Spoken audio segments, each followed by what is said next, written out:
We live in a world of flickering screens and urgent headlines, told what to believe and who to trust.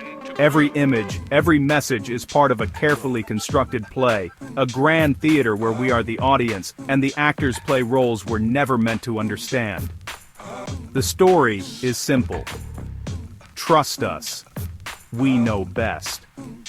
But behind the curtain, a different story unfolds. This reality is designed to make us feel small and powerless, to accept chaos and fear as normal, and to believe we need strong leaders to save us. The news tells us who to love and hate. Movies show us what a hero looks like, and ads tell us what to desire. All these messages serve the interests of a hidden few, the directors of this play, always just out of sight. The power of this illusion is its consistency. When every screen tells the same story, it becomes the truth. We see politicians and bankers shaping our world, building the walls of our mental prison. But the world is not fixed. It's shaped by ideas, and those who control the stories shape our reality. Now, people are noticing the cracks. The stories don't always make sense. The promised future never arrives. The feeling that something is wrong is growing. A whisper that asks, "Is this all there is?" This question is the first step out of the audience and into the light. It's the moment we decide to look behind the curtain and see who's really pulling the strings in this grand theater. To understand the illusion, we must first understand money. Money isn't just a tool, it's a system designed to create debt, and debt is control. In colonial America, the British Currency Act forced the colonies to borrow money from the Bank of England, plunging them into debt and sparking revolution. The founders knew private central banks threatened freedom, but the idea never died. In 1910, powerful bankers secretly planned the Federal Reserve, disguising it as a government agency. The Federal Reserve Act of 1913 gave a private corporation the power to create America's money, as loans, with interest. Every dollar is born in debt. To pay the interest, the government taxes the people. This system ensures the nation is always in debt to a small group of private bankers, an invisible chain around the country's neck. It's not about economics, it's about power. Governments in debt must listen to their creditors. Bankers can create booms and busts, fund governments they like, and bankrupt those they don't, all beyond the reach of democracy. This is the hidden engine of control, fueling the grand theater. Most people can't see it. They just feel the endless struggle, the constant work, the sense of never getting ahead. The system is vast, total, and nearly invisible, but its effects are everywhere. We're told wars are fought for freedom and justice, but if you follow the money, a different story emerges. The American Revolution was a rebellion against a banking system that strangled the colonies with debt. Lincoln, during the Civil War, issued debt-free greenbacks to fund the Union, infuriating international bankers. After his assassination, greenbacks vanished. In 1963, Kennedy tried to bypass the Federal Reserve with silver-backed currency. Months later, he was assassinated, and his order was reversed. In the Middle East, leaders like Saddam Hussein and Muammar Gaddafi threatened the dollar's dominance by moving away from it. Both were removed, their countries invaded.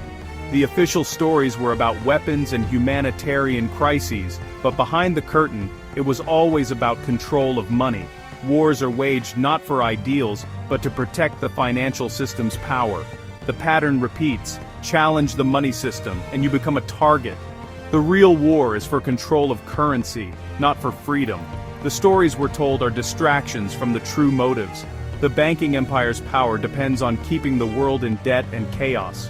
When leaders threaten that system, they're removed. The public is given simple narratives, good versus evil, while the real battle is for financial control. The truth is hidden behind patriotic slogans and media spin. But history shows, wars follow the money. And the money always leads back to the same hidden hands. How do you control those who can't be bought? With secrets. The powerful collect information on everyone, politicians, judges, leaders, using it not for justice, But for obedience, blackmail is the invisible leash, ensuring the influential follow the script. Edgar Hoover mastered this, building secret files to keep presidents and Congress in line. He never used the information publicly, just a quiet word was enough. This model didn't die with Hoover. It evolved. Jeffrey Epstein managed a modern blackmail operation, gathering compromising material on the elite for powerful interests. When someone is compromised, they become a puppet, their decisions no longer their own. They pass laws, deliver judgments, and read news they know are lies, all to keep their secrets hidden. This is why the system seems unbreakable. Many at the top are trapped by their own secrets. They're actors, reading lines written by unseen directors. The real power is in the secrets, kept in hidden files. The most powerful weapon isn't a gun, it's a story. Control the story, and you control the people. Propaganda shapes our beliefs through media and education, manufacturing consent and obedience. A handful of corporations own nearly all major news outlets, repeating the same narratives. When they want war, they show us villains and victims, never the hidden agendas. Events like 9/11 show how quickly a single story can justify war and strip away freedoms. Questioning the narrative is labeled unpatriotic or crazy. Movies, textbooks, and experts reinforce the box of acceptable thought. The goal: chain our minds, not our bodies. Propaganda is the invisible fence, keeping us quietly grazing on the stories they provide. The real battle is for your mind. For years, the illusion held strong. Stories were believable, distractions effective, but now cracks are showing. People see the contradictions, promises of prosperity, growing hardship, calls for unity, rising division. The internet, once a tool of control, has become a tool of awakening, allowing people to connect and share truths outside official channels. This awakening isn't political, it's human. It's realizing we've been lied to on a massive scale. The systems of government, finance, and media serve a hidden elite, not us. This realization is shocking, but liberating. The prison walls are in our minds. The first step: stop believing the stories, turn off mainstream news, question the official version. Think for yourself. The system will label you, try to isolate you, but you're not alone. Millions are on this journey, building new communities based on truth and freedom. The elite's power depends on our consent and belief in their illusion.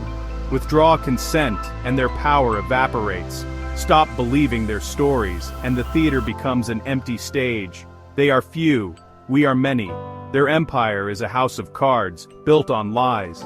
The awakening is the breath of truth that brings it all down. What can we do? The final illusion is that you are powerless. The truth: all the power is within you. The system feeds on your energy, attention, and fear. When you stop feeding it, it starves. The journey to freedom is fought within your own mind. First, conquer fear. Most scary stories are designed to manipulate you. Turn off the fear programming. Connect with nature, family, and community. A person grounded in love cannot be controlled. Second, seek your own truth. Don't outsource your thinking. Do your own research.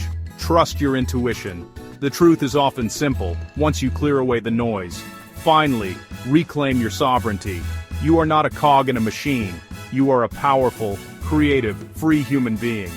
Act like it. Grow your own food, use alternative currencies, refuse unjust laws, build systems based on cooperation. We don't need to destroy the old world. Just build a new one so beautiful and free that the old becomes obsolete. This is our power, our path forward. The future is not written. We are writing it, right now, with every choice we make. The revolution begins in your mind.